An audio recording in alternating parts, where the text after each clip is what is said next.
Carlão, lá da Grindos, lá da Sambete, onde nós fizemos uma análise já há vários anos e quando se transfere embriões em fêmeas em produção leiteira durante o verão, né, isso aqui foi confirmado, os dados iniciais globais foram feitos na Flórida pelo professor Peter Hansen, vocês podem ver que a transferência de embriões faz com que uma fêmea que tenha baixa concepção no verão aumente a taxa de concepção. Então, veja que a inseminação artificial, ela acaba no verão, certo? Na época quente do ano, tendo baixa eficiência, mas quando a gente transfere embriões, nós temos condições de melhorar a eficiência reprodutiva. Então, a TE não é só uma ferramenta de melhoramento, mas de eficiência reprodutiva. E esse outro dado aqui que nós publicamos também já há vários anos, aonde nós tentamos analisar que tem quase 20 mil inseminações e em torno de 5.300 embriões transferidos nessa análise que nós fizemos, e vejam que não somente em vacas em estresse calórico, mas em vacas que são repetidoras de serviço, quando nós inseminamos uma fêmea repetidora de serviço, ela emprenha menos do que uma fêmea não repetidora de serviço, mas quando a gente transfere um embrião, a repetidora ou a não repetidora tem a mesma eficiência, tanto na concepção como na perda gestacional. Então, vejam que é interessante, sim, também utilizar embriões em fêmeas que acabam não se tornando gestantes após vários serviços, né? Essa é uma fêmea normalmente que tem problemas metabólicos e que um embrião que já transpassou várias etapas negativas desse problema metabólico acaba se estabelecendo no útero e desenvolvendo uma gestação. Então, são questões aí introdutórias para a gente pensar na questão do embrião, não somente para o melhoramento genético, mas também para a eficiência reprodutiva. Então, está o conceito aí, transferir embrião é importante para melhoramento genético e para eficiência reprodutiva. E como é que andam, então, os números globais aí da transferência de embriões? Esse é o dado da IETES, né? Que o João Henrique Viana, ele faz essas análises para a IETES. Então, a IETES é a Sociedade Internacional de Tecnologia de Embriões, e a IETES, com essa evolução, mostra claramente que está mudando no mundo a forma de produzir embrião. Então, vejo que até 2016, se produzia no mundo mais embrião em vivo do que in vitro, isso aqui no mundo, né? E hoje nós produzimos mais embrião in vitro do que embrião em vivo no mundo, aqui colocando todos os países conjuntamente, né? Então, essa mudança tecnológica na forma de produção é digno de nota, porque vejam que há 20 anos no mundo se produzia muito pouco embrião in vitro, e hoje a maioria dos embriões bovinos do mundo são produzidos in vitro. No Brasil, não é diferente, só que o Brasil, comparando com outros países do mundo, essa mudança na produção in vitro de embriões, passando a produzir mais embriões do que a produção em vivo de embriões, se deu 11 anos antes, né? Então, veja como o Brasil foi pioneiro nessa tecnologia de produção in vitro, né? 11 anos antes que o mundo mudasse essa forma de produção, o Brasil já tinha mudado, né? Então, isso é digno de nota, né? Essa capacidade que o Brasil, tecnológica, científica e tecnológica, o Brasil teve em comparação ao resto do mundo. E também dados do João mostrando que a gente está produzindo hoje, certo, bastante embrião in vitro, e 1,2 milhões de embriões estão sendo produzidos no Brasil hoje, certo, segundo os dados oficiais do João, que são publicados pela Sociedade Brasileira de Tecnologias de Embrião. Então, vejam que é interessante essa reflexão, e o que a gente poderia trazer também como reflexão para vocês é que o embrião in vitro no Brasil começou no final da década de 90, começo de 2000. E, juntamente com o embrião in vitro, chegou uma tecnologia que a gente tem que reforçar a importância dela também, que foi publicada na SBTE de 2000, que era a possibilidade de a gente realizar TETF, né? ou a transferência de embrião em tempo fixo, que com certeza ajudou essa evolução na quantidade de embriões produzidos e transferidos no Brasil. Então, vejam a história, né, da produção como um todo, só reforçando, vejam que o Brasil, em 2000, produzia 50 mil embriões por ano, e em 2021, 1.200.000. É espetacular esse aumento, né? Nós aumentamos em 24 vezes o mercado nos últimos 20 anos, né? Então, isso aqui é muito importante para mostrar como a pecuária brasileira incorporou, né, também essa tecnologia de transferência de embriões dentro do seu processo de melhoramento genético e de manejo reprodutivo. Então, está aí um número bem interessante para a gente fazer uma análise, né, do impacto dessa ferramenta. E também não podemos deixar de esquecer que em 2000 o Brasil produzia 99% dos embriões em vivo, porque a técnica de produção in vitro estava começando nessa época, e hoje, grande maioria, 94%, é in vitro. Então, de 99% em vivo, porque a in vitro estava começando, uma mudança para 94% in vitro. Então, mostra aí a importância também da mudança tecnológica na produção dos embriões. Bom, nós viemos aqui para falar de receptora, né, principalmente, né? Então, vamos falar de receptora hoje, a mesma coisa que falar de inseminação, a IATF é sinônimo, e falar de embrião também, a TETF é um sinônimo, porque é uma ferramenta que ajuda bastante o seu processo. Vamos falar um pouquinho da história também. Esse é o primeiro artigo científico publicado no mundo onde se estudou a eficiência da transferência de embriões em tempo fixo, certo? Foi pelo grupo do professor Bill Thatcher, na Universidade da Flórida, certo? Onde eles trabalharam com a comparação de vários protocolos, né, de IATF comparado com TETF, certo? Em 1999 foi feita essa primeira publicação. Nós, no Brasil, né, em 2000, um ano após, nós também começamos a trazer informações sobre tecnologias de inovulação em tempo fixo. E publicamos na SBTE, há 22 anos já, estudos com mais de 500 receptoras, com o conceito da transferência de embriões sem a necessidade de detecção de cio. E dentro desses estudos que nós fizemos, nós trabalhamos com principalmente dois modelos. Um modelo ligado ao protocolo OVSync, que era o que o Milo tinha acabado de publicar em 1995 para a IATF, e que foi usado pelo professor Bill Thatcher para fazer os estudos na Flórida. Nós usamos o mesmo modelo aqui para tentar entender o protocolo para transferência de embriões, e também usamos um modelo onde nós publicamos na SBTE nesse mesmo ano, onde a gente aplicava ECG no começo da onda folicular para provocar um crescimento folicular, uma superestimulação, e todos esses dois modelos aqui não precisava mais detectar o cio para fazer a transferência de embrião, e se fazia a transferência de embrião em tempo fixo.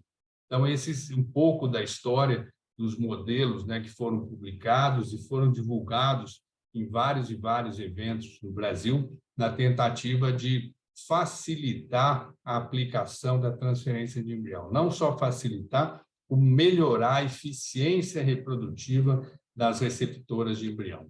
E, na sequência, isso é importante, né, o trabalho em colaboração, certo? Nós publicamos com um grande amigo, que é o Dr. Gabriel Bó, certo? Da Universidade de Córdoba, na Argentina, juntamente com o professor Ruben Mapletop. Os dois são grandes cientistas, ambos foram presidentes da IETS.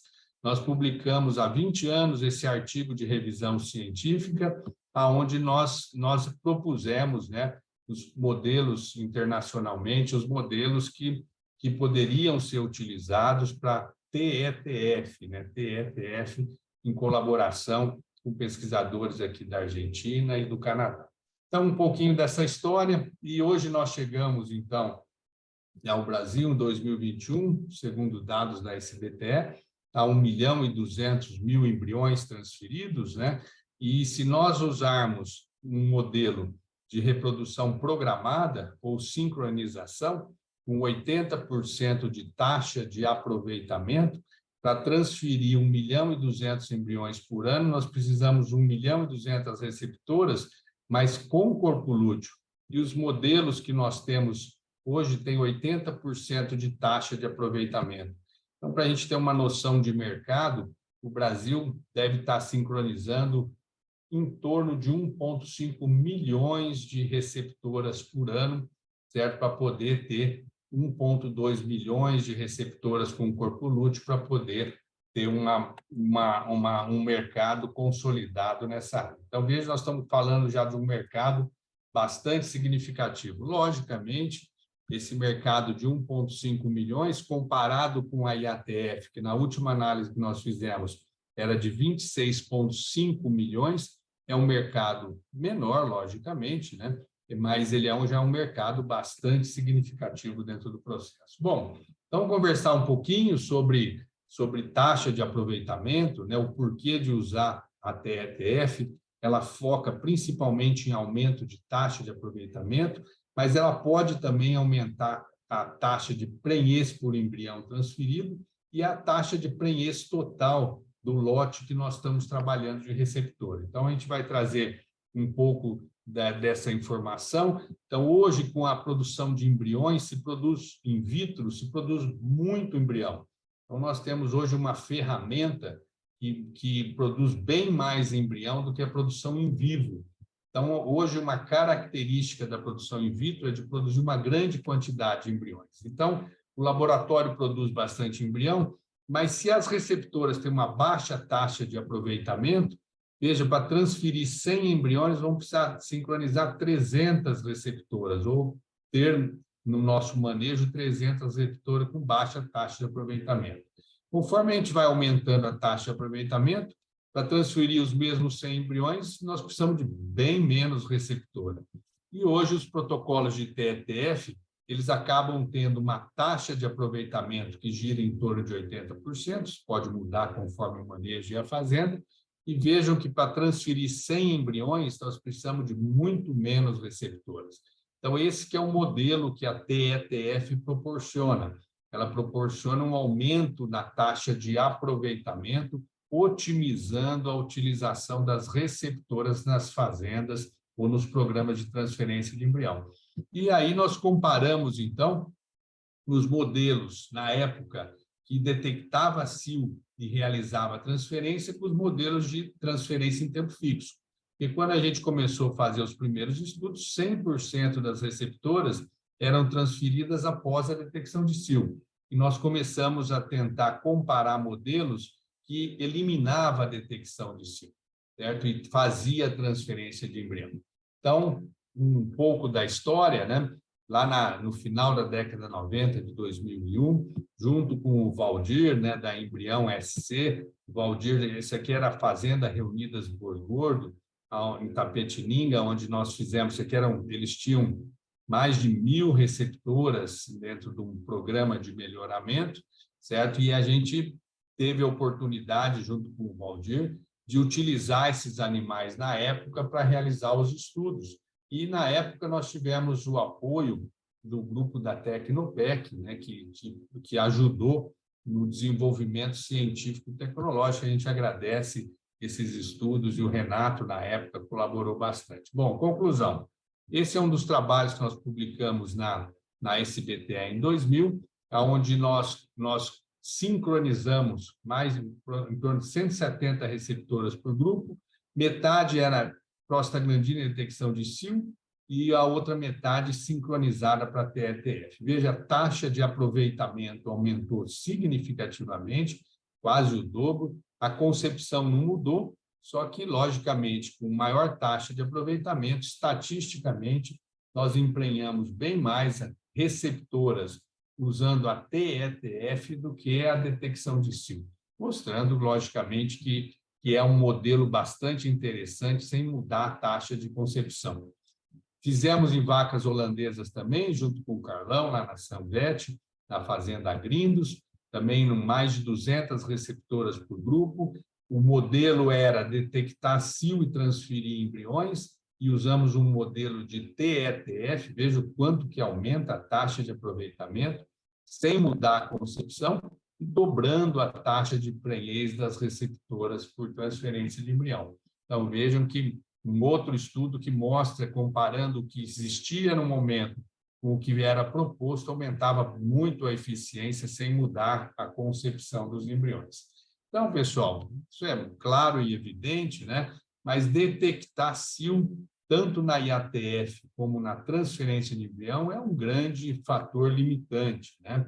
Então, hoje, vocês têm à disposição inúmeros protocolos de TETF que colaboram significativamente para melhorar a eficiência da transferência de embrião. Bom, isso é um pouco da história, mas vamos lá.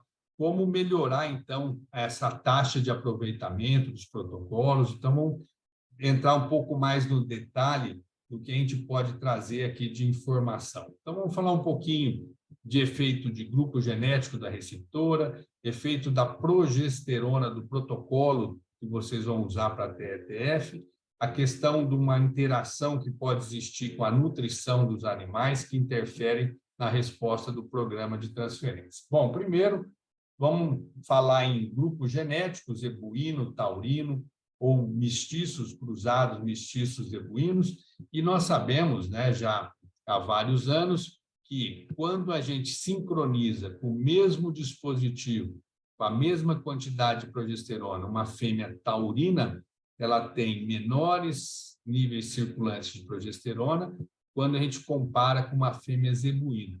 Hoje a gente já sabe isso, nós fizemos estudos com biópsia hepática e vimos toda a expressão gênica, certo, dos genes ligados à metabolização de progesterona. Nós temos vias que são ativadas diferentemente entre um taurus e um índigos. Então, o zebuíno tem uma metabolização mais lenta hepática da progesterona. Então, primeiro, quando a gente trabalha com zebuíno, a gente tende a ter mais progesterona circulante do mesmo implante do que quando a gente trabalha com taurino. E quando a gente tem muita progesterona, a gente pode ter um folículo que cresce pouco na nossa receptora. E quando a gente tem menos progesterona, os folículos tendem a crescer mais. Então, cuidado, principalmente com receptoras zebuínas, na utilização de implantes que possam, em algum momento, interferir com o excesso de progesterona. E é isso que a gente vai comentar agora, sobre o efeito, certo, do momento da aplicação de prostaglandina para evitar excesso de progesterona, ou até da utilização de implantes que tenham menos progesterona no crescimento folicular das receptoras. Então, vamos lá? Como é que a gente pode manipular a progesterona durante o protocolo da receptora com prostaglandina? Então, a gente pode usar a prostaglandina no momento da retirada do dispositivo, fazendo a luteólise, mas, entretanto, se nós quisermos diminuir a concentração de progesterona na fase final do crescimento folicular, a gente introduz uma prostaglandina no meio do nosso protocolo, ou 2 ou 3 dias antes da retirada do dispositivo, só que tem um efeito inconveniente aqui, e nós aumentamos o manejo da nossa receptora. Ou nós passamos essa prostaglandina para o dia zero e para a retirada do dispositivo, onde nós vamos remover o corpo lúteo já no momento do início do protocolo, e os corpos lúteos que não respondem a essa prostaglandina por serem jovens, nós mantemos mais uma vez a prostaglandina no final para fazer a luteólise. Mas a gente remove mais de 80% dos corpos lúteos com essa prostaglandina e diminuímos a progesterona durante o crescimento. Vamos ver se isso é uma verdade, se isso tem efeitos. Então, esse é um trabalho que também nós publicamos há vários anos, com a Ana Paula, que fez doutorado conosco. A ideia era criar 4 modelos. Nós criamos um modelo onde a gente tinha prostaglandina somente na retirada do dispositivo, nós criamos um modelo onde nós antecipamos a prostaglandina para 3 dias antes da retirada do dispositivo. Nós criamos um modelo onde nós antecipamos, mas usamos um implante de segundo uso, ou antecipamos e usamos o implante de terceiro uso. Qual que era a ideia de estudar o crescimento folicular aqui com ultrassonografia? Era manter níveis maiores de progesterona e irmos diminuindo o nível de progesterona para ver o que acontecia com o crescimento folicular e a ovulação. Bom, conseguimos mostrar pela concentração de progesterona que o modelo onde a gente aplicava a prostaglandina no D8 tinha mais progesterona, e os modelos que nós antecipamos a prostaglandina tinham menos progesterona na fase inicial do nosso protocolo. E quando a gente analisou o crescimento folicular, os animais que tinham prostaglandina no D8 tinham mais progesterona e o folículo cresceu menos. E os animais que tinham prostaglandina no D5 e menos progesterona por ter um implante de terceiro uso foram que tiveram os folículos que cresceram mais. Então, vejam, aplicar prostaglandina no D5, o que provoca? Provoca um maior crescimento folicular comparado com prostaglandina no D8, que provoca um menor crescimento folicular. Então, nós temos que tomar muito cuidado com isso, porque não é só o crescimento folicular, é a taxa de ovulação que vai interferir na taxa de aproveitamento da receptora. Ela vai ter um folículo menor que ovula menos e forma um corpo lúteo menor, enquanto que se nós removermos a progesterona, ela vai ter um folículo maior que ovula mais e tem um corpo lúteo maior. Então, veja o quanto que é importante nós conhecermos esses detalhes para ajustarmos o nosso protocolo. E para finalizar e concluir certos raciocínios, a gente acabou de publicar um trabalho agora na Telegenose, em 2020, em colaboração com a Universidade de Ohio, com o Alexandre Garcia Guerra, que é um professor de reprodução muito renomado lá, e com o Rodrigo Sala. O Rodrigo Sala hoje trabalha nos Estados Unidos, tivemos a felicidade de tê-lo aqui trabalhando conosco, né, que fez a pós-graduação conosco, e hoje ele trabalha nos Estados Unidos. Publicamos juntos esse trabalho e tem 3.298 receptoras. E o que nós analisamos nesse estudo? O Rodrigo analisou um implante novo, um CIDR novo, vejam o quanto que a progesterona é mais alta. Um CIDR de segundo uso, um CIDR de terceiro uso e um CIDR de quarto uso. Então, conforme a gente reutiliza os implantes, nós temos níveis de progesterona mais baixos. O que foi verificado também? O tamanho do folículo ovulatório das receptoras. Vejam que o implante novo, o folículo foi estatisticamente menor, mas veja o folículo que foi maior de todos, foi o implante de quarto uso, reutilizado. E quando o Rodrigo transferiu os embriões das receptoras lá nos Estados Unidos, ele comparou um CIDR novo com um CIDR de quarto uso. Ele verificou o quê? O CIDR de quarto uso, ele emprenhou mais, certo? Ele emprenhou mais com 30 e com 60 dias, e ele tinha também, além de emprenhar mais, o diâmetro, né, o volume do CL no dia da transferência de embriões, estatisticamente, era maior. Então, veja, usar menos progesterona aumenta o tamanho do folículo, aumenta a prenhez das receptoras e aumenta o tamanho do corpo lúteo. Tudo isso aqui, nós temos trabalhos no Brasil que confirmam, mas só para mostrar que isso é um efeito de alta repetibilidade, e isso acontece também nas condições americanas de manejo. Então, vamos lá, falar um pouquinho agora da possibilidade da gente tentar reduzir manejo aplicando prostaglandina no começo e no final do protocolo de TRTF. Então, mais uma vez, se a gente introduz uma prostaglandina no D0 de um protocolo, a gente vai remover o corpo lúteo, nós medimos a progesterona, veja, a progesterona diminui. Quando a gente não tem a prostaglandina, a gente tem, logicamente, o implante mais o corpo lúteo, então nós temos altos níveis de progesterona comparados com baixo quando a gente introduz.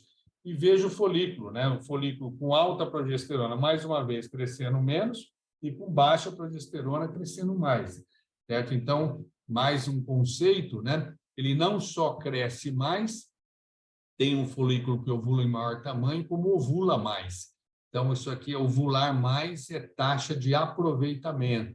Folículo maior tem um corpo lúteo maior no dia da transferência. Então, tudo isso aqui são efeitos positivos. Então, evitar excesso de progesterona no protocolo de TETF. Isso é muito importante no processo.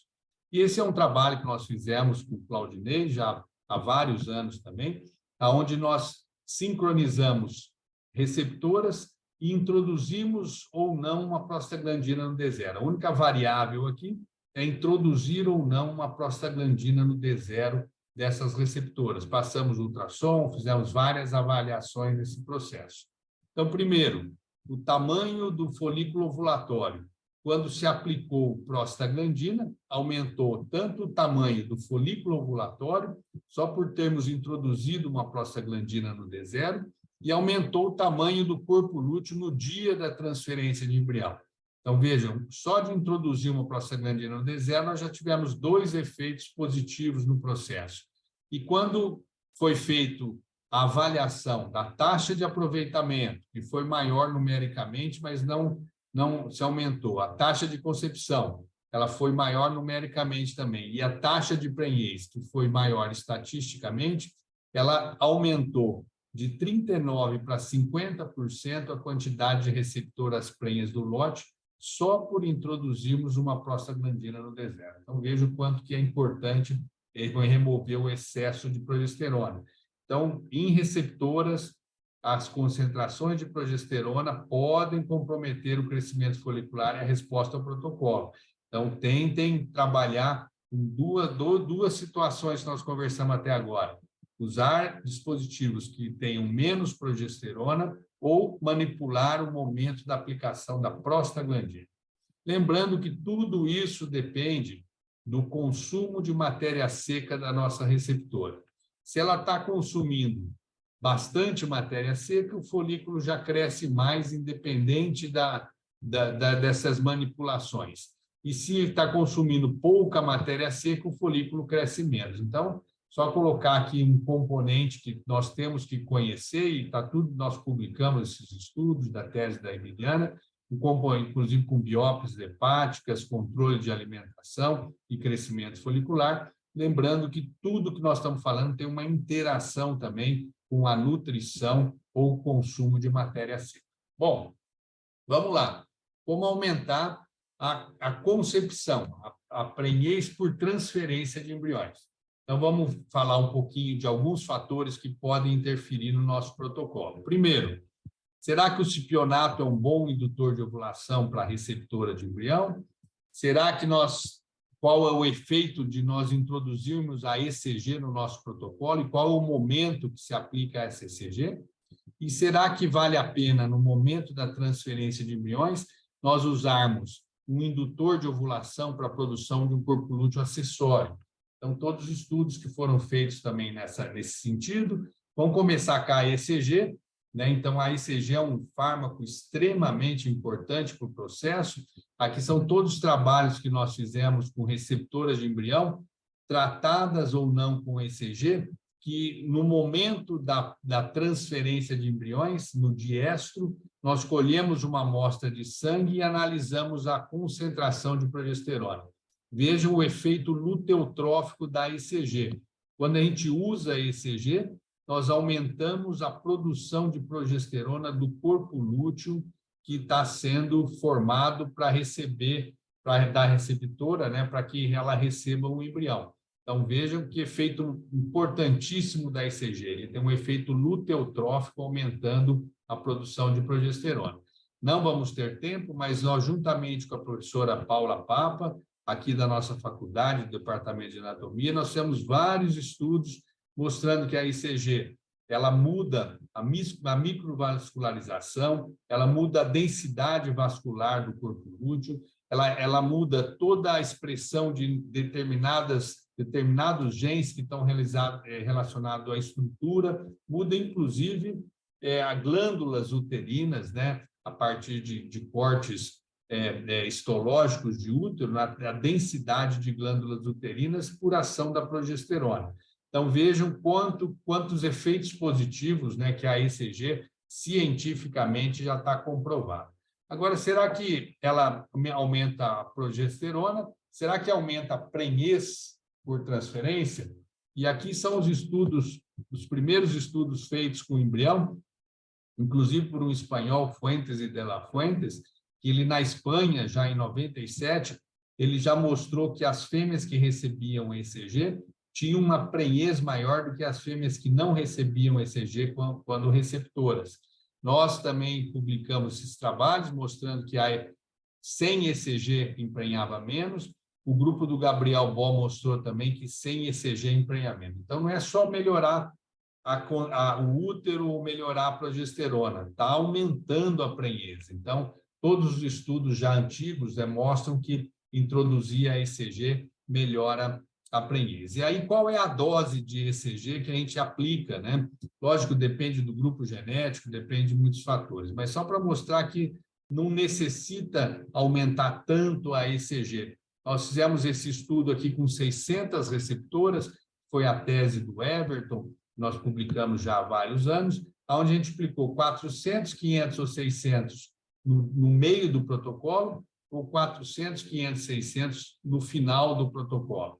E só para mostrar com o efeito principal, sem interação, nós não tivemos efeito de aumentar a dose da ECG na eficiência do protocolo como um todo.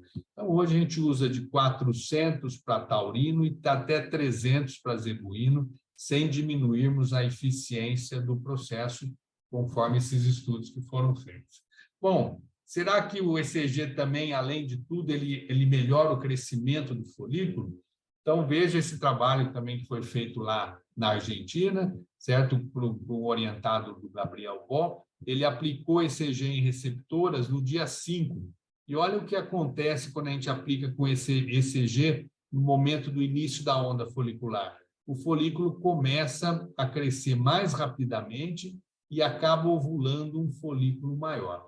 Então, vejam que a ECG estimula o crescimento folicular da receptora, quando aplicada no começo da onda folicular. Então, ela estimula esse crescimento e também ativa a ovulação.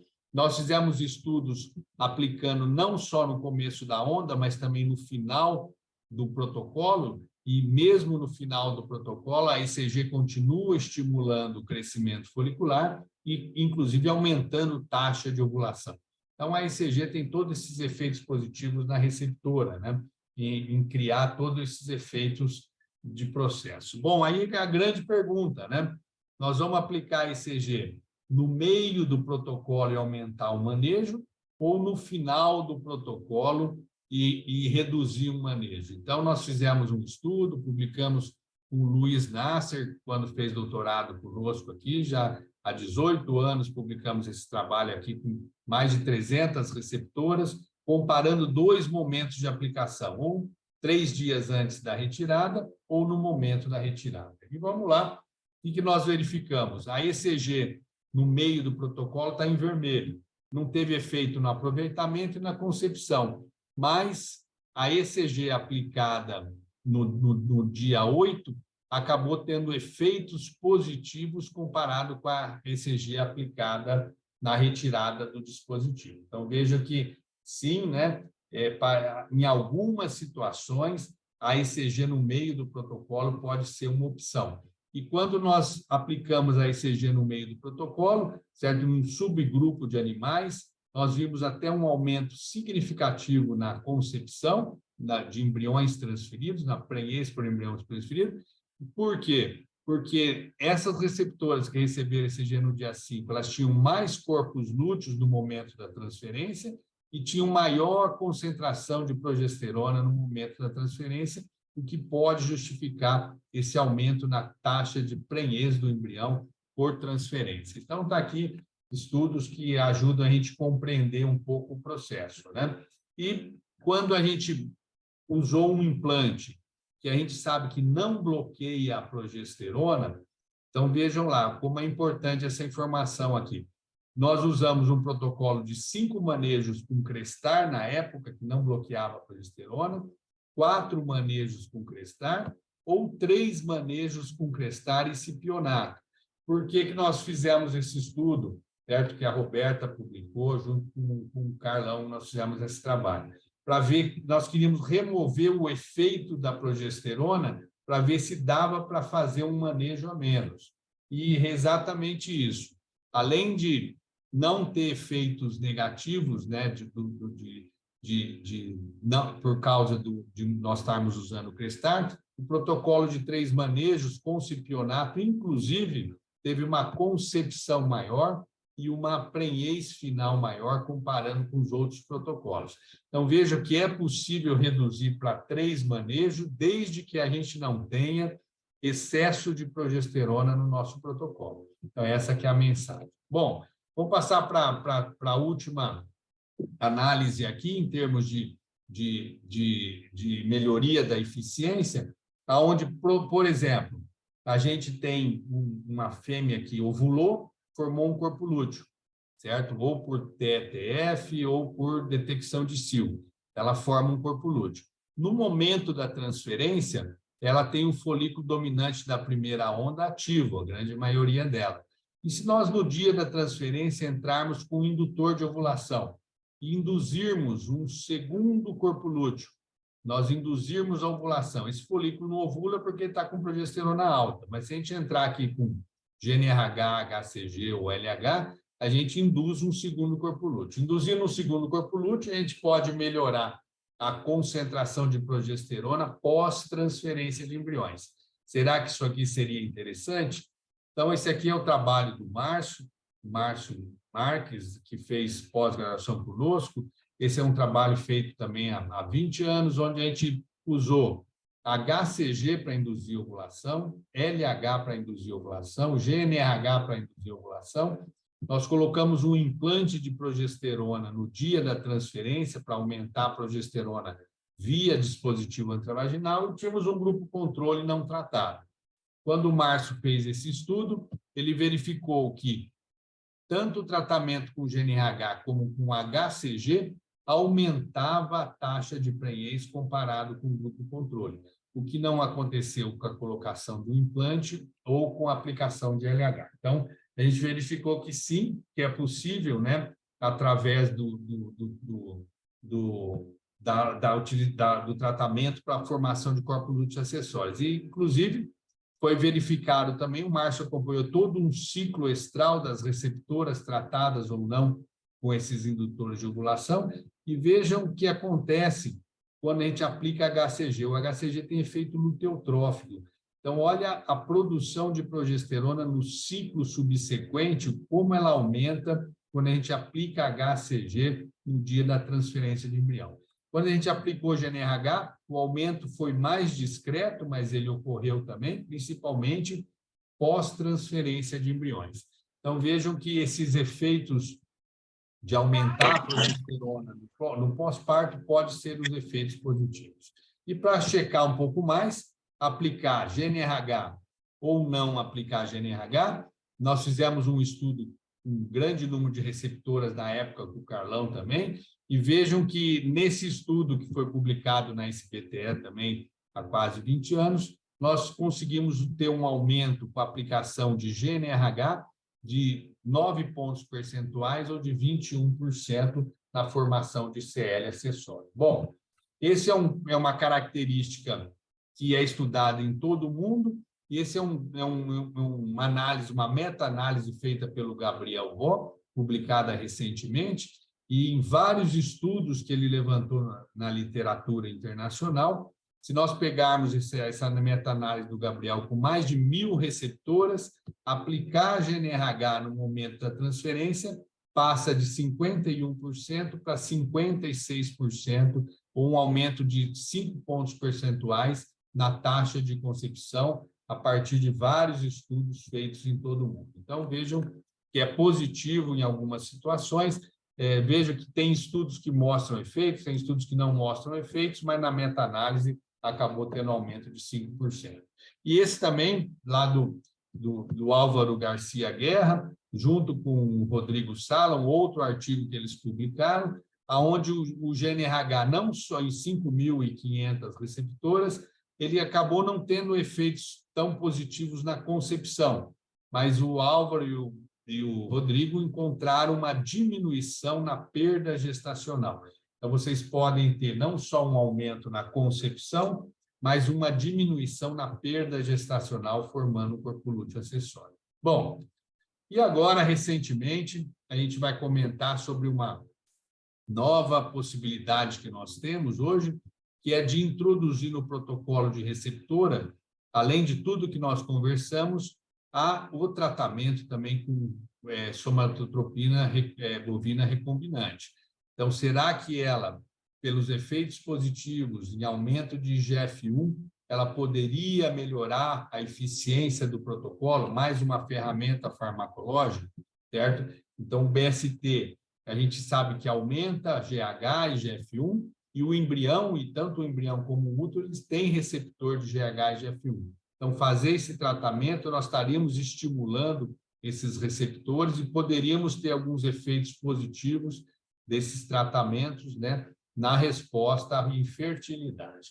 Então, inclusive, tem trabalhos que mostram também que o BST, além de atuar no útero e no embrião, ele pode também aumentar a atividade luteínica, né, e a concentração de progesterona do corpo lúteo no momento da transferência. Então, tudo isso aqui está sendo estudado, isso aqui já tem dados científicos que suportam tudo isso que nós estamos falando para vocês.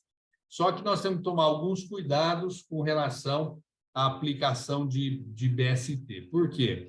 Porque se nós analisarmos esse trabalho do professor Bill Thatcher, da Flórida, ele mostrou que pouco IGF-1, você tem pouca fertilidade. Muito IGF-1, você pode também ter pouca fertilidade. E você deveria trabalhar com níveis transitórios, né, de IGF-1, intermediários de IGF-1, para você otimizar a fertilidade.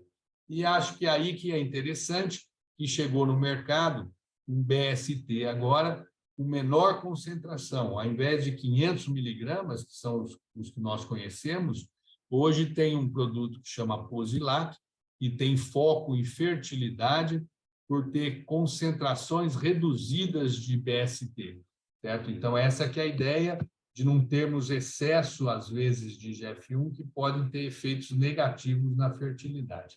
Então, em cima desse novo produto, que nós fizemos alguns estudos, certo? E não foram feitos estudos aqui no Brasil, mas foram feitos estudos nos Estados Unidos também, pelo Eduardo Ribeiro, o grupo do Zé Santos, né, publicaram em revistas internacionais de impacto, e com um grande número de receptoras, né, de vacas, aqui no caso foi inseminação, eles pegaram 500 fêmeas tratadas, 500 fêmeas não tratadas, 500 fêmeas tratadas uma vez só com BST no momento da inseminação e outra no momento da inseminação e 14 dias após. O que eles verificaram? Primeiro estudo, eles escolheram o sangue dessas fêmeas e analisaram as concentrações de hormônio do crescimento.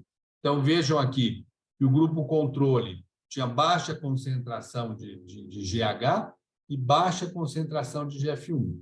Eles fizeram uma aplicação de Posilac, aumentou o IGF-1, aumentou o GH e também aumentou o IGF-1, e eles fizeram duas aplicações. A primeira aplicação aumentando o GH, a segunda aplicação aumentando o GH e também aumentando o IGF-1. Certo? Então, a fazer uma segunda aplicação, você aumenta a exposição de IGF-1 nos animais, certo? Que tem um aumento a cada 14 dias. Então, mostrando o efeito biológico do processo e mostrando o efeito na fertilidade. Lembra que são 500 animais por grupo, né? Aonde que eles verificaram? Que quando você trata o animal, principalmente com um tratamento no dia da inseminação e 14 dias depois, você aumenta a prenhez com 30, com 60, você diminui perda gestacional em algumas situações e você aumenta, isso aqui é muito interessante, os animais que receberam 2 tratamentos com BST, Quando o Eduardo analisou com 34 dias o tamanho do concepto e com 48 dias o tamanho do concepto, as fêmeas tratadas com BST, estatisticamente, tinham um comprimento do concepto maior, tanto com 34 quanto com 48 dias. Muito interessante, porque o BST deve estar melhorando o ambiente uterino, deve estar estimulando o crescimento do concepto, com impactos positivos aí na fertilidade. E aqui no Brasil, né, nós fizemos um projeto em colaboração, certo? Junto com a Fazenda Jacarezinho e a Gener, que faz parte da tese da Lígia, né, que faz mestrado conosco aqui, certo? E tivemos o apoio de toda essa equipe aqui no projeto da Lígia, aonde se usou aqui 751 receptoras, certo? Tratadas ou não com Posilac, que é esse tratamento com baixa concentração de DST, em 2 momentos. Então, nós fizemos um fatorial 2x2, onde um grupo não recebeu o tratamento, outro recebeu na retirada, outro recebeu só na transferência e outro recebeu na retirada e na transferência. Então, fatorial 2x2, para tentar entender o melhor momento da resposta do BST nos protocolos de TETF. Nós não vimos efeito, fizemos esse estudo em 2 fazendas, né? Nós não vimos o efeito do BST em aumentar a taxa de ovulação, então isso aí não foi visto, né? E não teve interação fazenda. Então, a taxa de aproveitamento foi semelhante em todos os tratamentos. Entretanto, quando a gente foi ver em 30 dias a taxa de receptoras gestantes por transferência, então vejo o grupo controle e os animais tratados com BST, tanto na retirada do dispositivo como na retirada mais na transferência, estatisticamente emprenharam mais que o grupo controle. Nós acabamos não vendo um efeito positivo quando o BST foi feito somente no momento da transferência de embriões. Então, está aí o conceito para vocês, né? Um aumento bastante significativo com 30 dias, e esse aumento ocorreu independente da fazenda, não teve interação fazenda. Então, nós usamos 2 fazendas e esse aumento foi evidenciado tanto na fazenda 1 como na fazenda 2 do grupo Jacarezinho, certo? E, ao final, como é um desenho fatorial, vejam que com 30 dias nós chegamos a aumentar 40% a concepção, ou 10 pontos percentuais, certo? Mais de 300 receptoras por grupo, quando a gente tratou com o BST principalmente na retirada do dispositivo. Provavelmente está melhorando o ambiente uterino e as condições para que o embrião chegue no momento da transferência e tenha melhores condições de implantação. No dia da transferência, apesar de um aumento de 5 pontos percentuais, nós acabamos não vendo um efeito estatístico. Essa evidência ocorreu, inclusive, com a prenhez de 60 dias, continuando a ter um aumento de 40%, mas, mais uma vez, no momento da transferência, a gente acabou não vendo esses efeitos significativos. Então, veja o quanto que pode aumentar. Nós não vimos, nesse estudo, uma diminuição na perda gestacional com tratamento com BST, como a gente esperava. A gente continua fazendo estudos para tentar melhorar. E vamos só para reforçar, relembrar os estudos históricos do professor Bill Thatcher, lá na Flórida, onde ele fez um tratamento com o Federico Moreira, muito interessante, onde eles pegaram doadoras, o embrião de doadoras que receberam ou não BST e receptoras que receberam ou não BST antes da transferência.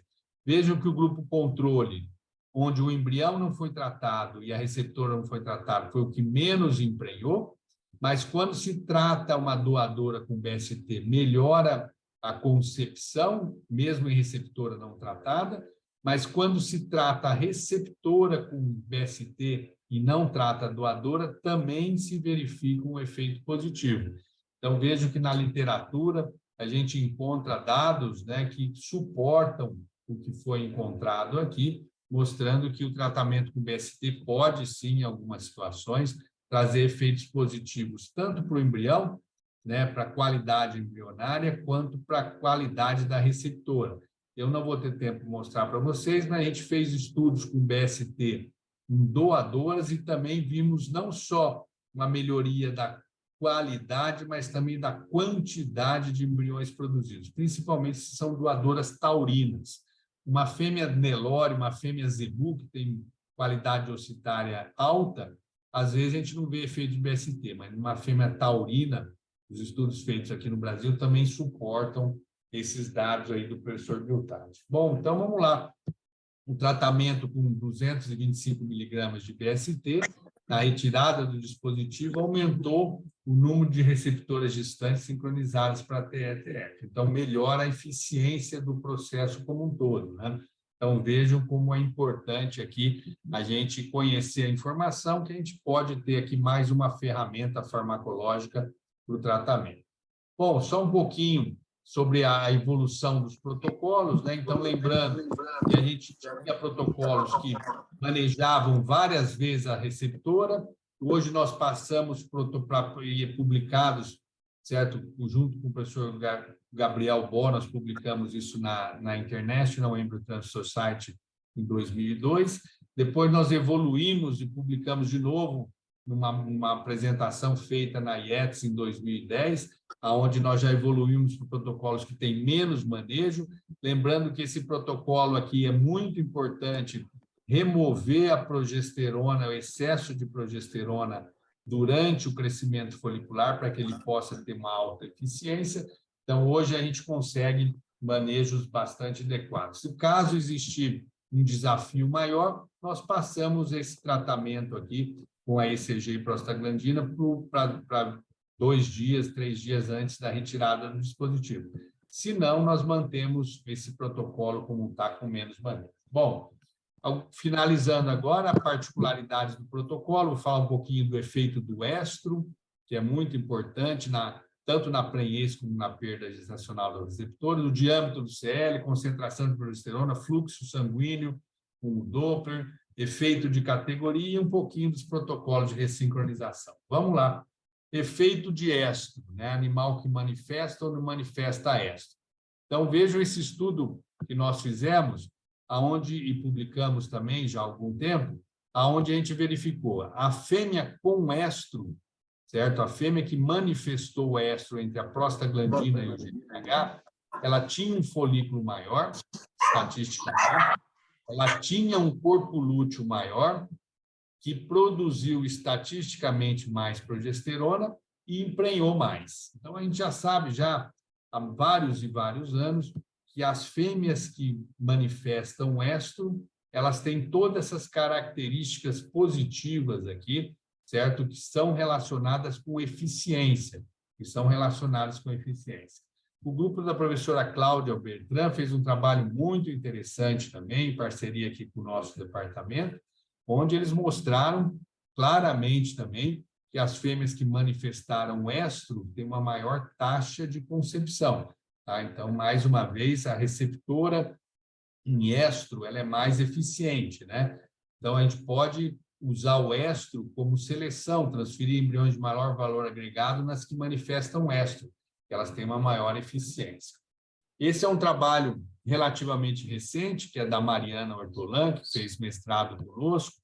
Nós usamos um polar identificador de manifestação de sil, certo? Que chama OvaAlert, que é tudo computadorizado, e a Mariana transferiu, né, em parceria com a Fazenda Aruanã, 266 embriões frescos e 138 congelados, e verificou que, conforme aumenta a atividade de sil marcada pelo colar em receptoras lactantes, maior é a probabilidade de prenhez do embrião transferido, tanto fresco quanto congelado. Lógico, o embrião fresco emprenha mais, congelado menos, mas o estro, a presença do estro e a atividade, a intensidade do estro tem alta relação com resposta à fertilidade. Então, mais um estudo aí em vacas holandesas, aumenta a atividade de sil, aumenta a possibilidade de prenhez. E aqui um dado muito interessante também que a Mariana verificou nesses 400 embriões transferidos, é que conforme aumenta a atividade de estro, você diminui perda gestacional. Vejam as fêmeas receptoras com baixa atividade de estro, olha a perda gestacional altíssima, né? Chega a 60%, 40%, 60%. E as fêmeas que têm um estro com alta atividade, chega a ter menos de 10% de perda gestacional. Então, vejam que o estro tem alta relação, não só com a concepção, como a perda gestacional. Então, a atividade do cio, o estro, atividade marcada pelos colares, é um grande marcador de fertilidade, inclusive de perda gestacional. Então, para recapitular, a fêmea em cio, ela tem um folículo maior, produz mais estrógeno. Nós temos estudos que mostram que o endométrio uterino é maior, tem maior progesterona, maior corpo lúteo, tudo, o estro é o marcador de tudo isso aqui. Tem mais prenhez, tem menos perda gestacional. Então, a receptora que manifesta estro, ela tem todas essas características positivas que acabam refletindo na eficiência do processo. Então, está aí, já bem estudado, a gente fala em cio, mas não precisa de olhar o cio, a gente usa marcadores, certo, de manifestação de estro, né? Então, analisar esse estro no momento da tese, em algumas situações, pode ser interessante, porque a repetibilidade dessa informação é muito alta. Bom, algumas coisas de um estudo que nós fizemos com 8.000 receptoras de embrião, que publicamos já junto com o Luiz Nasser, na época que fazia doutorado conosco. Primeiro, tamanho do corpo lúteo e concepção. 16 milímetros, 18, 20 ou 22. É linear, né? Conforme aumentava o tamanho do corpo lúteo, aumentava a concepção de embrião produzido in vitro, certo? Nessas receptoras de embrião. Tá? Então, vejam que tem um efeito bastante significativo. Nós estamos falando aqui de uma análise de 8.000 transferências, o mesmo transferidor e o mesmo sistema de sincronização. Quando a gente verificou a concepção de um corpo lúteo único da receptora, ou que tinha 2 ou mais, estatisticamente, ter 2 ou 3 corpos lúteos é melhor do que ter 1, certo? Como esses dados aqui mostraram também. Nós colhemos amostras de sangue e analisamos a concentração de progesterona no momento da transferência. O trabalho nós fizemos com o Everton já há alguns anos, em 540 receptoras. Veja que conforme aumenta a progesterona, aumenta a prenhez, certo? Parece que é uma curva um pouco quadrática, e quando a gente analisa quantidade de corpo lúteo da receptora, aqui uma outra análise com 5.000 receptoras, a gente vê que tem um aumento conforme aumenta a quantidade de corpo lúteo, mas excesso de progesterona ou mais de 5 corpos lúteos, estatisticamente, a gente pode ter uma redução. Então, cuidado, que a biologia, quando a gente trabalha com extremos, ela pode trazer alguma redução de fertilidade. E aqui o trabalho do professor Guilherme Pugliese, aqui do nosso departamento, muito interessante, com 400 receptoras, vendo perfusão de corpo lúteo, né? E probabilidade da receptora prenhar. Veja, quanto maior a perfusão do corpo lúteo, maior a probabilidade dela emprenhar. Então, isso é muito interessante também como um marcador de fertilidade. E nós fizemos um estudo em parceria, certo, com a Genus, já há algum tempo, onde a gente usou também 500 receptoras, usando o Doppler para avaliar a perfusão sanguínea, certo? E colhemos sangue também para medir progesterona dessas receptoras. Então, elas foram todas analisadas com fluxo baixo, bom ou ótimo, e mais uma vez, né, quando a gente usa uma perfusão, um fluxo sanguíneo baixo, a gente tem uma diminuição na prenhez, na progesterona, no diâmetro, na área e no volume do corpo lúteo comparado com as outras categorias. Então, é interessante, tem alta repetibilidade. Categoria. Tome um pouco de cuidado com novilhas, que geralmente novilhas, e esse é um estudo prospectivo que nós fizemos, ela tem uma perda gestacional maior. Então, a novilha, em algumas situações, a vaca parida pode ser mais interessante como receptora que a novilha. E, logicamente, qualificação de pessoas que vejam o mesmo transferidor no mesmo dia, no mesmo lote, emprenhando menos que o 1 comparado com o 2. Né? Então, tem um efeito importante aí também de quem transfere na eficiência. E para a gente introduzir a TETF junto com a IATF. A gente pode usar protocolos de ressincronização hoje super precoce e fazer tipo um aumento de taxa de serviço, como nós fizemos nesse estudo com o Claudinei, com 317 fêmeas da Pontes de Lacerda, na fazenda do Ovidio Miranda, aonde foi transferido no primeiro dia da estação de monta, ao invés de fazer uma IATF, nós fizemos uma TETF, ressincronizamos precocemente e usamos uma inseminação e uma terceira inseminação. Então, numa estação de 64 dias, elas receberam no primeiro serviço de transferência. Isso aqui é importante porque o primeiro serviço é o mais fértil de todos. Então, a gente usa a biotecnologia que tem maior valor agregado. E vejam a eficiência desse processo aqui, com 3 serviços em 2 meses de estação de monta. A concepção foi 50, com aproveitamento de 88%, elas emprenharam 44%. Quando fez a IATF, foi para 55%.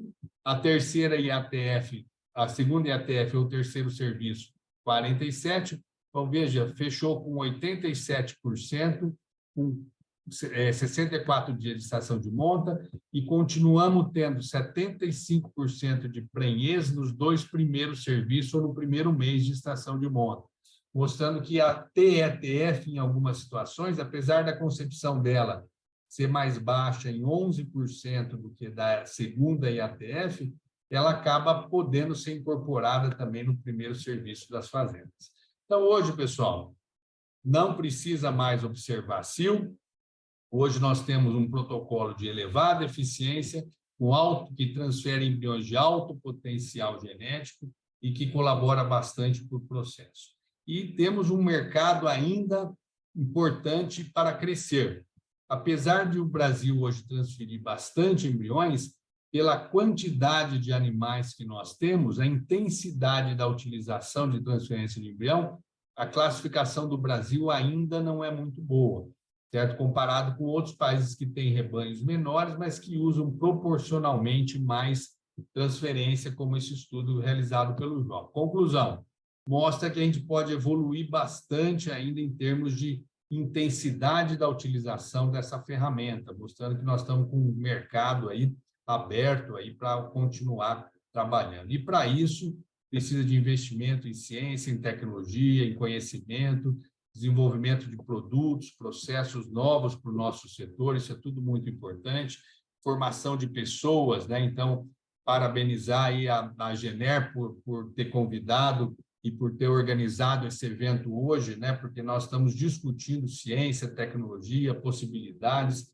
de uma forma independente e imparcial. E isso gera valor tudo para a nossa cadeia, né? A ideia é fazer com que nós tenhamos uma pecuária cada vez mais eficiente, mais produtiva, mais sustentável, né? A questão da sustentabilidade hoje é muito importante dentro dos processos. E agradecer, né? Agradecer toda a equipe nossa, né? Todos os nossos orientados, são todos esses orientados que fizeram mestrado, doutorado conosco, né? As instituições, né, que sempre apoiaram, né? Tanto as instituições públicas, mas também as empresas privadas que hoje financiam bastante a pesquisa nas universidades, né? Os proprietários, os colegas veterinários de campo, todos eles aí que ajudaram bastante, e a gente tentou hoje nomear alguns, mas de tantos outros aí que existem, que sempre estão dispostos a colaborar com o desenvolvimento científico e tecnológico. Então, era isso que a gente tinha que falar. Agradecer mais uma vez aí a atenção de todos vocês. Se tiver alguma pergunta, Tiago, nós estamos à disposição aí para discutir. E, Tiago, mais uma vez, obrigado aí pelo convite. Nós que agradecemos. Parabéns, professor, pela apresentação, uma riqueza de informação que com certeza vai ajudar muito aos participantes aí e a nossa cadeia, né, o setor de produção. Então, através da Gener, agradecer ao professor, buscando aí, através das suas pesquisas científicas, né, e de vários pesquisadores, levar esse conhecimento atualizado, diferenciado e inédito, né, inclusive para transferência de embriões aí, para otimizar o campo, né, e os resultados do campo com essa novidade aí do BST e do Posilac, né? Professor, eu gostaria de dizer que a taxa de aproveitamento do nosso webinar foi alta, viu? Nós tivemos mais de 500 participantes aí ouvindo o professor hoje. Já temos aqui algumas perguntas, tá? As perguntas chegaram e eu vou começar as perguntas aqui para o professor. Professor, o uso do Posilac em receptoras de embrião irá melhorar as taxas de concepção, independente do tipo de embrião utilizado? Fresco, congelado, vitrificado ou de direct transfer? Excelente pergunta. Nós estamos, inclusive, né, na sequência, fazendo estudos nesse sentido, para ver qualidade, o efeito da qualidade embrionária. Mas se nós fizermos uma analogia com todos os estudos que foram feitos para melhorar a condição da receptora, esses tratamentos eles tendem a colaborar principalmente no embrião desafio, né? Então, quanto maior o desafio, mais evidentes são os efeitos de todos esses tratamentos que nós falamos e também, possivelmente, do Posilac, certo? Porque um embrião de boa qualidade, logicamente, ele consegue se desenvolver mesmo com as condições não tão otimais. Mas um embrião que já está com dificuldade de desenvolvimento, se você, por exemplo, através do tratamento com BST, melhora o ambiente uterino, melhora as condições de desenvolvimento, você aumenta a chance daqueles embriões de desafio de se desenvolverem e a categoria, certo? Seria os embriões de eleição, né, para a gente utilizar tratamentos para tentar melhorar a condição das receptoras. Beleza, professor, maravilha. Tem uma pergunta aqui do Gabriel Garcia. Na Colômbia, utilizamos dispositivos de progesterona de 0,5 grama. Podemos melhorar utilizando prostaglandina no dia 0? Provavelmente sim. Por quê? Porque nós já fizemos estudos nesse sentido. Independente do dispositivo ter menor concentração, no primeiro uso, eles acabam tendo uma curva de progesterona sanguínea muito parecida. Então, por exemplo, se você comparar um dispositivo de 0,5 grama com um dispositivo de 1 grama, no primeiro uso, eles tendem a ter curvas muito parecidas de progesterona, porque a liberação é por contato, independente da concentração. Então, o que acontece?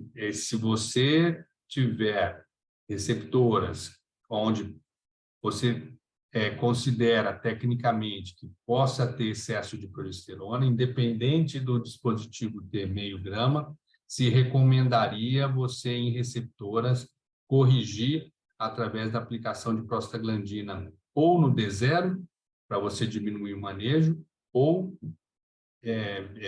24, 48 horas antes da retirada do dispositivo, só que aí você introduz um manejo a mais. Entendi. Professor, pergunta do Rodrigo. Para propriedades que apresentam altos índices de perdas gestacionais em receptoras, a utilização de Posilac seria uma estratégia para a redução dessas perdas? A utilização do Posilac após a TETF, por exemplo, 14 dias depois, poderia ser uma opção? Sim, nós, inclusive, mostramos um trabalho, né, feito nos Estados Unidos, um grande número de animais, que mostram que se nós aplicarmos DST nessa fase da gestação, a gente aumenta o desenvolvimento do concepto, né? Vocês viram o trabalho lá estatisticamente do Eduardo Ribeiro, aumentou o tamanho do concepto e diminuiu perda gestacional. Então, a resposta é sim, tem trabalhos científicos que já suportam isso, mostrando que você pode, através do tratamento com BST, certo, reduzir perdas gestacionais. Maravilha, professor. Lucas Leffers. Em propriedades de leite que já utilizam o BST rotineiramente, na propriedade. Existe o benefício da introdução do Posilac nos programas de IATF e TETF? Provavelmente não, porque nós, aplicando rotineiramente o BST, você já tem os efeitos de aumento de GF1 no rebanho, nas vacas tratadas frequentemente, né, para a produção leiteira. Então, um tratamento adicional, tudo indica, né, todos os dados mostram, inclusive lembra que a gente tem que tomar cuidado até com excesso, né, de GF1. Então, tudo indica que não seria necessário, que elas já estão tratadas e elas já têm níveis altos, principalmente de GF1, que não justificariam um tratamento adicional. Beleza, professor. Pergunta do Gabriel. Vi que existem evidências dos benefícios da utilização do BST também nas doadoras. Quais seriam os mecanismos para estes benefícios? E qual o melhor protocolo ou momento para a utilização do BST nas doadoras? Excelente pergunta. O BST também melhora a qualidade do embrião da doadora e o BST, por aumentar a IGF-1, ele melhora recrutamento folicular, aumentando a quantidade de folículos e de oócio recuperados. Então, ele tem efeitos não só na qualidade, mas um flushing de IGF-1 no início da onda folicular faz com que mais folículos cresçam, aumenta a emergência folicular, aumentando quantidade. Então, o BST aumenta quantidade e qualidade ocitária de doadoras.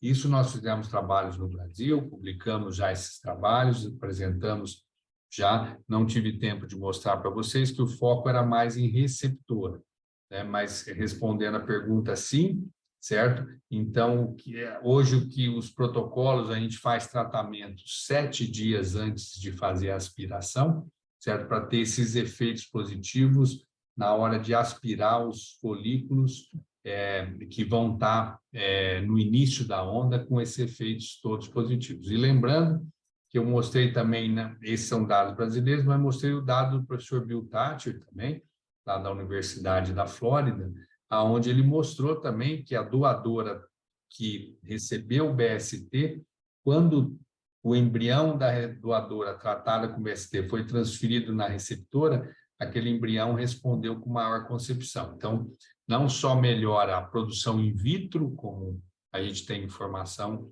já bem evidente, mas melhora também a concepção na receptora. Então, o BST é uma ferramenta não só para a receptora, mas também para melhorar qualidade e quantidade de ossos recuperados de doador. Tá, só um lembrete, tomar cuidado, que aí tem uma interação grupo genético. Os zebuínos já apresentam, e tem estudos que mostram isso, níveis de IGF-1 superiores aos taurinos. Então, eu mostrei para vocês um dado que muito IGF-1 é negativo. Então, já os taurinos têm menor nível de IGF-1. Então, esses efeitos positivos são bem evidentes em taurinos e podem não ser evidentes em zebuínos.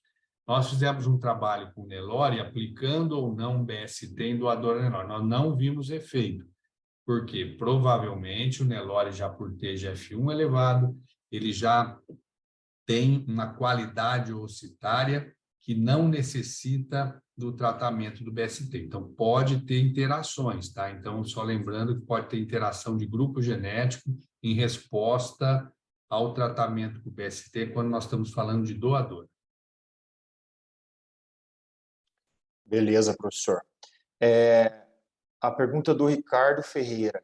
Professor, posso utilizar o BST 500mg lactotropin para melhoria da taxa de prenhez em receptoras ou é melhor utilizar o Posilac 325mg? Excelente pergunta, tá? Então, tudo indica que o Posilac, por ter uma concentração, uma quantidade de BST que evita excesso de IGF-1, porque a resposta é dose dependente. Se você aumenta muito a dose, você aumenta a resposta. Se você diminui a dose, você diminui a resposta.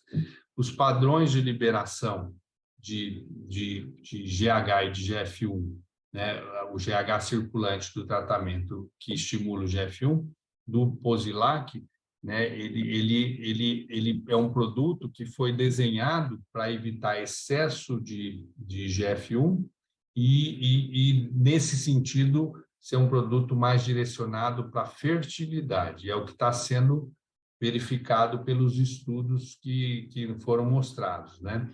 Então, provavelmente, seria mais indicado o tratamento com Posilac para fertilidade, certo? E os tratamentos com maior concentração de BST para a produção leiteira.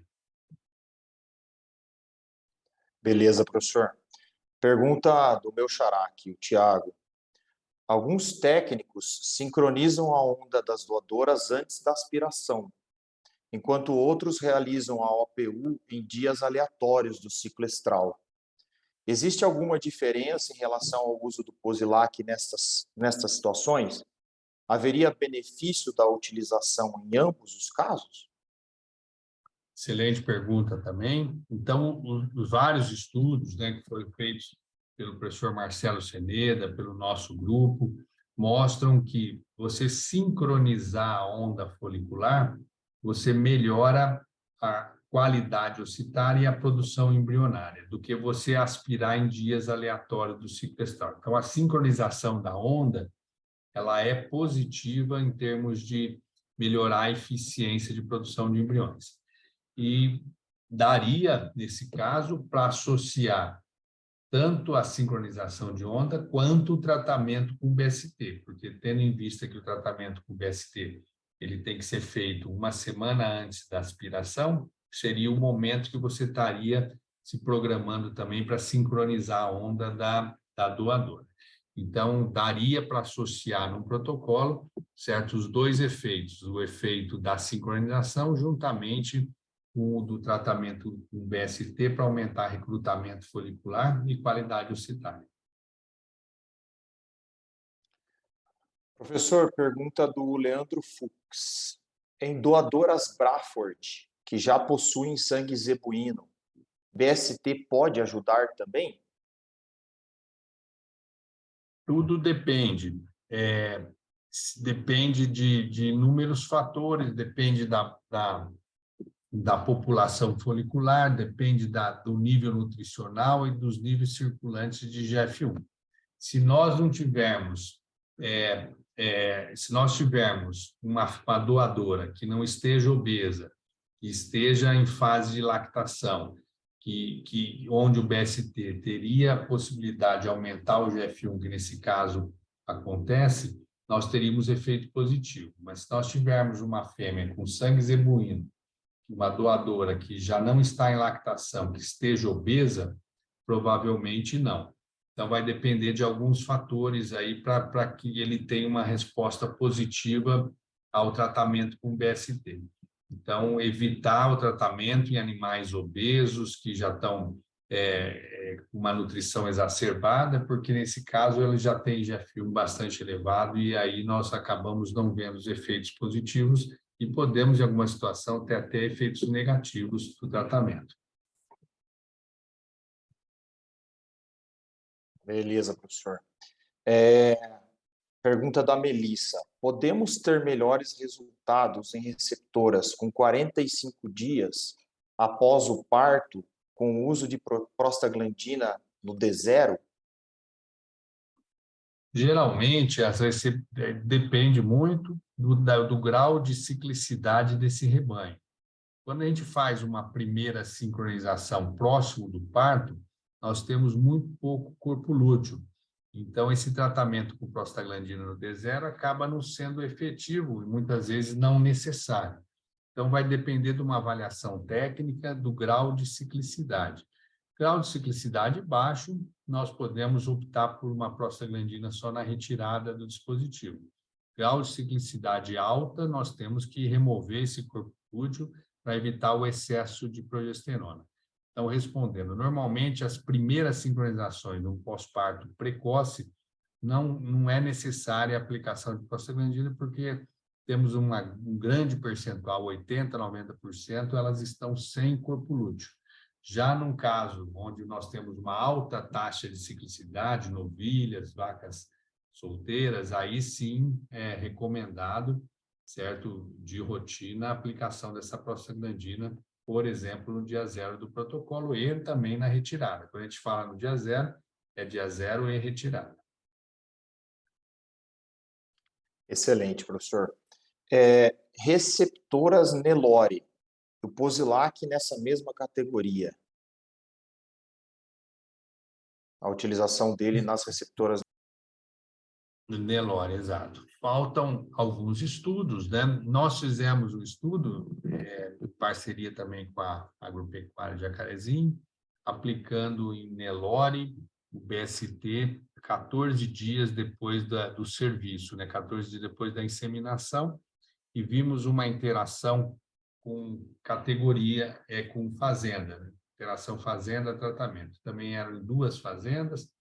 Em uma fazenda onde a concepção foi bastante alta, do grupo controle, alta quanto? 58%, nós não vimos o efeito do tratamento com BST 14 dias depois. Mas na fazenda onde a concepção foi em torno de 37%, nós vimos um efeito positivo do BST no dia 14. Então, depende, o Nelore, nós temos que estudar um pouco mais o efeito no Nelore, porque, como a gente comentou, é um animal que normalmente já tem IGF-1 mais alto, e a gente precisa, sabemos também, né, nós temos vários estudos, o Nelore dosando IGF-1, e o IGF-1 no Nelore também, lógico, ele é importante para a fertilidade. Quando a gente tem IGF-1 baixo, elas emprenham menos, né? Então, a resposta em aumento de IGF-1 é importante também, mas lembra daquela interação de não passar do ponto ideal.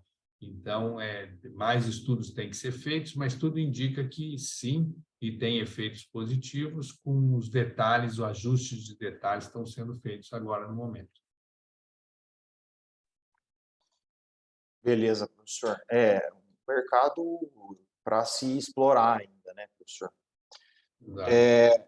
Visto que os resultados em receptoras de embrião foram muito positivos com a utilização do Posilac, a utilização em protocolos de IATF em gado de corte seria uma possibilidade? Em quais condições o Posilac pode ser uma boa opção? Excelente pergunta. É o que nós estamos tentando responder nessa estação de monta, né? Quais seriam os melhores momentos da aplicação? Como eu já comentei, 14 dias depois da inseminação, em algumas situações onde a fertilidade não é tão alta, nós vimos um efeito positivo e estatístico na aplicação. E agora nós estamos estudando, né, em parceria aí com vocês, a possibilidade de se aplicar em vários momentos, como, por exemplo, o dia zero do protocolo.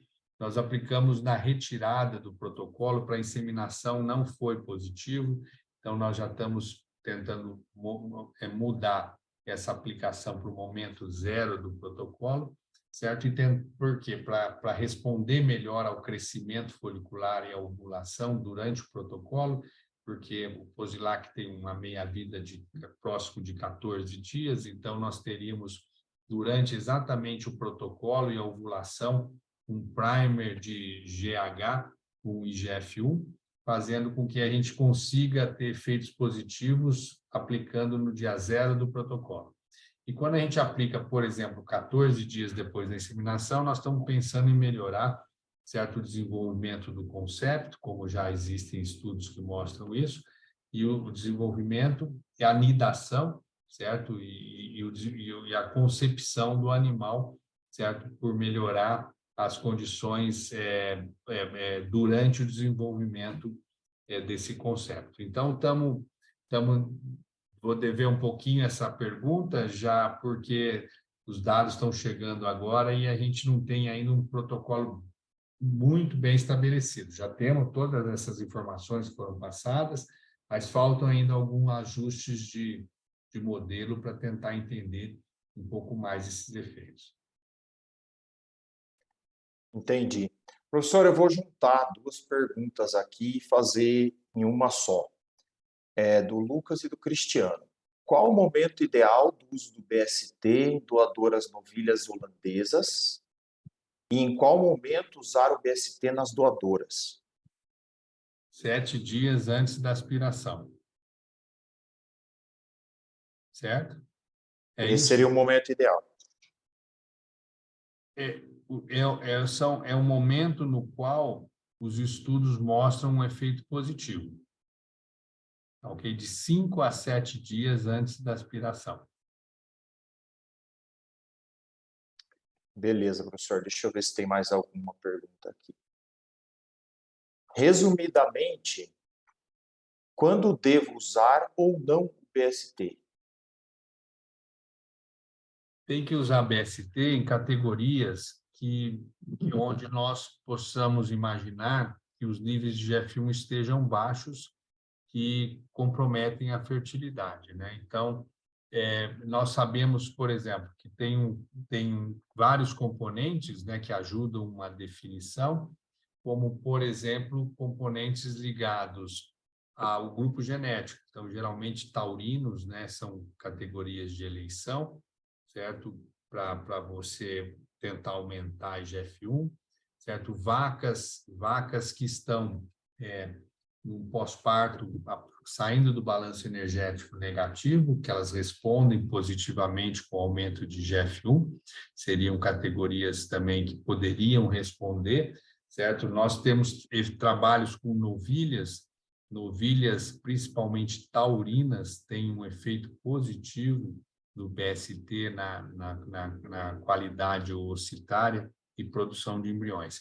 Então, todas as categorias que nós vemos efeitos de possível baixo GF1 são positivos, mas provavelmente, né, tudo indica que, por exemplo, doadoras secas e obesas já não é uma categoria para ser utilizada, porque nós sabemos que tanto o taurino quanto o zebuíno, a aplicação de BST pode ter até efeitos negativos. Então, a gente tem que ter esse conhecimento, certo?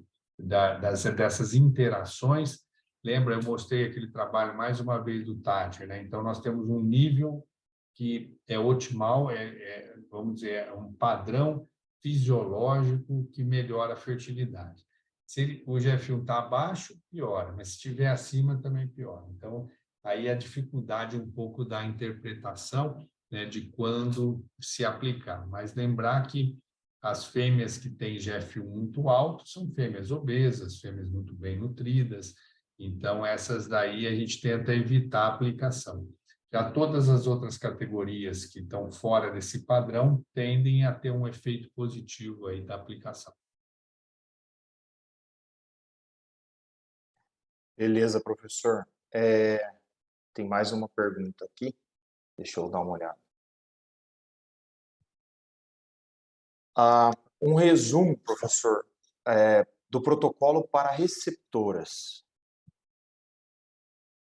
Então, hoje a gente usa um protocolo, a gente procura usar um protocolo de 3 manejos, certo?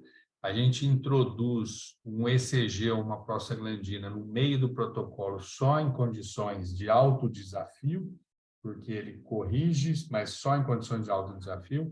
Então, a gente usa um implante de progesterona, se possível, reutilizado, ou com baixa concentração, com prostaglandina no D0 e no D8, benzoato no D0, no D8 a gente tem utilizado D8 ou D9, a gente pode utilizar, a gente utiliza mais uma prostaglandina, cipionato de estradiol, meio miligrama em novilha e 1 miligrama em vaca, e ECG, 400 unidades ECG em taurinos e 300 unidades ECG em zebuíno. Se o protocolo é dia 8, a gente transfere dia 17, seria dia 9, dia 18. E no momento nós podemos colocar um identificador de monta, e vocês viram os efeitos positivos da monta, das fêmeas que manifestam cio na resposta, né? Tanto na concepção como na perda gestacional. E no momento da transferência, a gente pode induzir o corpo lúteo acessório com GNRH ou HCG. E, nesse caso, tem hoje a ferramenta de, no momento da retirada do dispositivo receptora, para aplicar uma dose de Posilac, que nós verificamos todos aqueles efeitos positivos que foram apresentados durante a nossa exposição. Beleza, professor. Para finalizar, uma última pergunta aqui. E utilizando o Posilac para melhorar a prenhez? Então, aí para todo esse tratamento que é feito no momento da retirada do dispositivo da receptora, a hipótese se trabalha, e hoje tem informações que suportam isso, ele melhora o ambiente uterino, né? Ele melhora todo o ambiente uterino e tanto o útero como o embrião têm receptores para GH e GF1. Eles vão, nós tratarmos a retirada do dispositivo, no momento da transferência nós temos ainda níveis sanguíneos tanto de GH como de GF1 aumentados, e isso melhora todo o ambiente e melhora faz com que o embrião transferido tenha um útero com melhores condições para se desenvolver, logicamente aumentando a fertilidade, certo? Em vacas inseminadas, né, nós temos os trabalhos, e o trabalho mais relevante é o que foi apresentado do Eduardo Ribeiro, né, de se aplicar no momento da inseminação, certo? E ele mostrou que fazendo na aplicação no momento da inseminação e 14 dias depois da inseminação, você também tem todas essas elevações, aumentando a concepção da inseminação, diminuindo perda gestacional e aumentando o desenvolvimento do concepto. Então, tanto na transferência como na inseminação, tem trabalhos hoje que já suportam a sua aplicação. Maravilha, professor. Muito obrigado pelos esclarecimentos e pelas respostas. Uma aula, mais uma vez, enriquecedora aí para todos nós aí que participamos. Então, agradecer ao professor, em nome da Gener, pela disponibilidade e por dividir aí esse conhecimento conosco. Eu que agradeço, Thiago. É um prazer enorme aí e parabenizar aí a iniciativa da Gener, né, de organizar esse evento, né? Proporcionou uma discussão aí positiva, né, com várias pessoas. Isso é sempre bom, né? Isso é muito bom. Quanto mais a gente pode discutir ciência, tecnologia e biologia, tem interação com tanta coisa, né? Então a gente tem que continuar sempre estudando e tentando entender os processos reprodutivos para melhorar a eficiência. Então eu que agradeço aí o convite. Sem dúvida. Muito obrigado, então, professor. Um forte abraço Okay. aí. Valeu, pessoal. Abraço, E Thiago, obrigado e abraço. Valeu. Abraço para todos aí. Tudo de bom, então. Boa noite para todos. Boa noite, professor. Obrigado. Obrigado a todos os participantes aí que estiveram conosco essa noite, dividindo conhecimento com a gente aí. Um forte abraço a todos. Recording stopped.